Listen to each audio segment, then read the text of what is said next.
Hello students, आज की इस वीडियो में हम लोग इंटीग्रल कैलकुलस का एक और इम्पोर्टेंट क्वेश्चन करने वाले हैं। क्वेश्चन कुछ इस प्रकार से हैं। Find the surface area and volume of a right circular cone whose semi vertical angle alpha, height h and radius of base is a।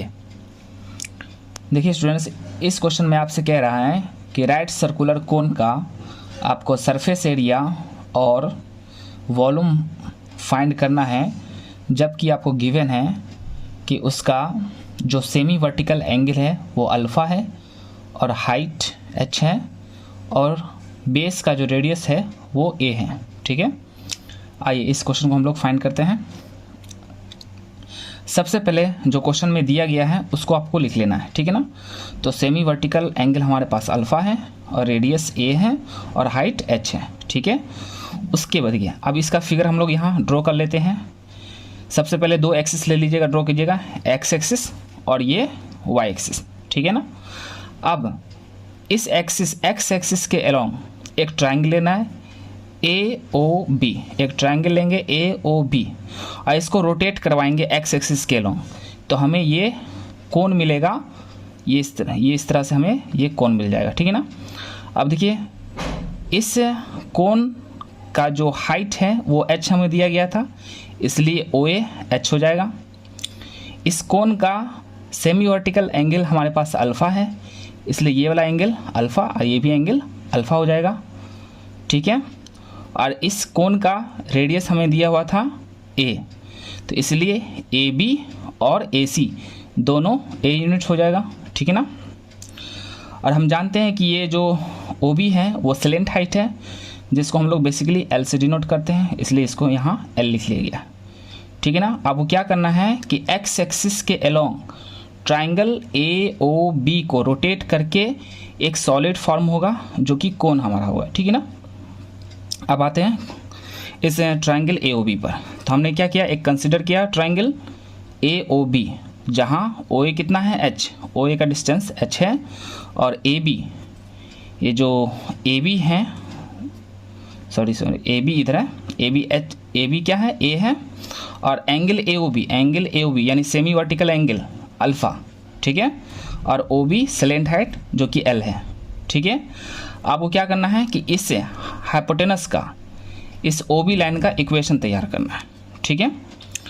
तो आप जानते हैं कि जो लाइन ओरिजिन से पास करता है उसका इक्वेशन क्या होता है, y = mx के फॉर्म का होता है, जहां m उस लाइन का स्लोप होता है, ठीक है। तो हमने लिख लिया y = mx, equation of OB क्या लिखेंगे हम लोग, y = mx, m क्या है, स्लोप है, तो आपको इस लाइन का स्लोप मालूम करना है। और हम जानते हैं कि अगर कोई लाइन x एक्सिस के पॉजिटिव डायरेक्शन के साथ अल्फ़ा एंगल अगर बनाती है तो उस लाइन का स्लोप tan अल्फ़ा होता है। तो स्लोप हमारे पास क्या हो जाएगा, tan अल्फ़ा, m की जगह tan अल्फ़ा लग दीजिए और ये x है जैसा, ठीक है ना। अब इसको पहले लिख लीजिए, इसको बाद में लिख लीजिए, ठीक है ना। आप क्या कीजिएगा, दोनों तरफ डिफरेंस x के रेस्पेक्ट में डिफरेंशिएट कीजिए, dy/dx मालूम कीजिए। तो dy/dx = x का डेरिवेटिव 1 मिलेगा और ये tan अल्फ़ा कांस्टेंट है, इसलिए यहाँ पे tan अल्फ़ा हमें मिलेगा, ठीक है।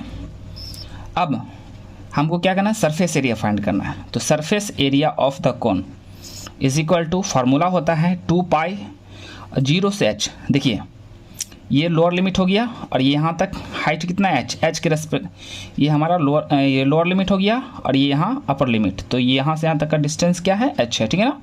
इसलिए हमने 0 से h लिया है हाइट के लॉन्ग, इसको इंटीग्रेट करेंगे x एक्सिस, ठीक है। और ये फार्मूला होता है y √1 + dy/dx का होल स्क्वायर dx, ठीक है। आपको क्या करना है, y की वैल्यू इस फार्मूला में और dy/dx की वैल्यू पुट कर देना है। तो y की वैल्यू यहाँ से x tan अल्फ़ा पुट कर दीजिए, y की वैल्यू x tan अल्फ़ा और dy/dx की वैल्यू यहाँ से tan अल्फ़ा, तो 1 + dy/dx का होल स्क्वायर, तो इसलिए tan स्क्वायर अल्फ़ा। अब बताइए 1 + tan square alpha sec square alpha मिलेगा, रूट से बाहर निकलेगा तो सिंपल सेक अल्फ़ा, ठीक है ना। ये बाहर आ गया सेक अल्फ़ा और tan अल्फ़ा भी कांस्टेंट, इसलिए इसको बाहर कर लीजिए। x का इंटीग्रेशन क्या होगा, x² / 2 और लिमिट क्या है 0 से h, इसलिए 0 से h, ठीक है ना। और 2 पाई तो ऑलरेडी कांस्टेंट था जो कि बाहर है, जो भी कांस्टेंट था इस स्टेप में हमने क्या किया है, ये कांस्टेंट है, ये कांस्टेंट है और ये कांस्टेंट है, सबको एक साथ लिख दिया कांस्टेंट को, और ये इसको x को इंटीग्रेट करेंगे तो x² और लिमिट है 0 से h। ठीक है, अब क्या करना है, tan अल्फ़ा और sec अल्फ़ा इस ट्राइंगल से इसकी वैल्यू फाइंड करना है। ठीक है, तो आप यहाँ से फाइंड कर सकते हैं tan अल्फ़ा, तो tan क्या होता है, p/b होता है, तो अल्फ़ा के हिसाब से p हो जाएगा a और b हो जाएगा h।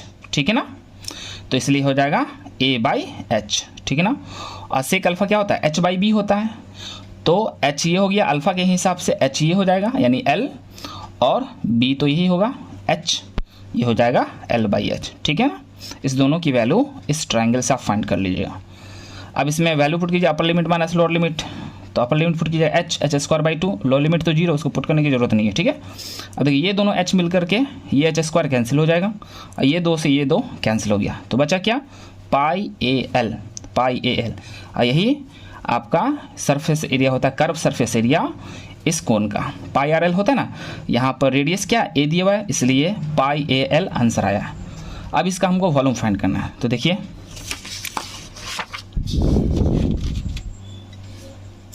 तो volume of the cone formula लेके चलेंगे, इंटीग्रेट वही 0 से h करना है आपको। ठीक है, πy² dx, ये वॉल्यूम का फार्मूला था πy²। ठीक है ना, इस फार्मूला को आप याद रखिएगा। अब y² की वैल्यू, तो y की वैल्यू वहाँ से क्या था, x tan अल्फ़ा था, y = x tan अल्फ़ा, देख लीजिएगा पीछे वाले पेज में, तो y की जगह x tan अल्फ़ा रखिए, इसका स्क्वायर तो स्क्वायर दे दीजिए। अब स्क्वायर की जगह तो tan² अल्फ़ा, जो कि बाहर हम ले लेंगे कांस्टेंट है, इस पर भी स्क्वायर आ जाएगा x² dx। अब x² का इंटीग्रेशन क्या होगा, x³/3 पावर +1 बट्टा पावर +1 करेंगे, यानी जो भी पावर होता है एक पावर जोड़ देते हैं उसमें, और जो ऊपर लिखते हैं वही नीचे लिखते हैं। ठीक है, आप क्या करेंगे, tan अल्फ़ा की फिर से वैल्यू फाइंड करेंगे उस ट्राइंगल से, AOB से ट्राइंगल से, तो हमें मिलेगा a/h, और इसका स्क्वायर इसलिए स्क्वायर दे दिया। और यहाँ पर upper limit minus lower limit कीजिएगा तो h³/3, और लोअर लिमिट तो 0, उसको पुट करने की जरूरत नहीं है। ठीक है, h² से h³ कैंसिल हो जाएगा, एक पावर बचेगा इसका h का, तो क्या बचा यहाँ 1, ये 1/3, ये 3 है, ऊपर में 1 लिख लेते हैं 1/3, और ये πA² और ये वाला एक पावर जो है यहाँ बचा हुआ है। अब जानते हैं कि वॉल्यूम ऑफ कौन क्या होता है, 1/3 πr²h, जो कि यहाँ रेडियस a दिया हुआ है, इसलिए 1/3 πA²h। Thank you very much.